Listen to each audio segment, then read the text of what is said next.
এই ভণ্ড জাহেল নিজেই সঠিক ইসলাম জানে না, আর এর কারণে বহু সাধারণ মুসলিম সঠিক ইসলাম জানতে পারে না। মুহাম্মদ সাল্লাল্লাহু আলাইহি ওয়াসাল্লাম জন্ম থেকেই কি নবী?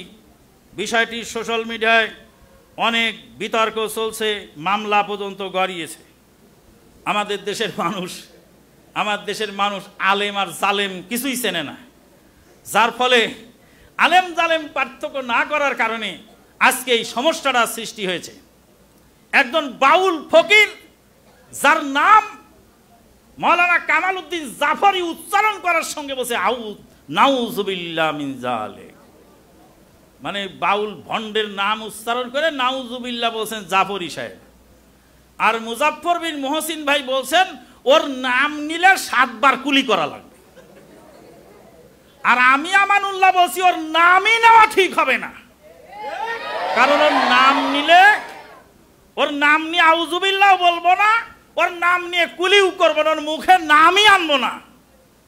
কারণ ওর মতো ভণ্ড, ওর মতো প্রতারক, ওর মতো ধর্ম ব্যবসায়ী, ওর মতো বাটপার ধর্মের নামে বাটপারি করা লোক বাংলা আর একজন কম আছে। আর সে এসে বলতেছে যে আল্লাহর নবী মানে আগে থেকেই নবী ছিলেন, আল্লাহর নবী আগে থেকেই নবী ছিলেন।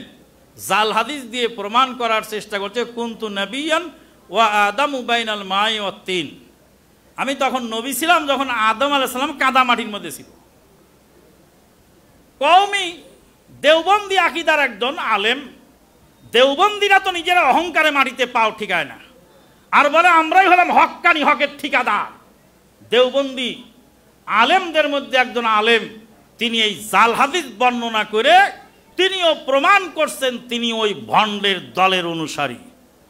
সম্মানিত উপস্থিতি, নবী সাল্লাল্লাহু আলাইহি সাল্লামকে আল্লাহ পাক নবুয়ত দান করলেন যখন 40 বছর বয়স হলো, তখন আল্লাহ পাক ওহীর মাধ্যমে তাকে নবুয়ত দিলেন। এটাই চূড়ান্ত, এটাই ঠিক।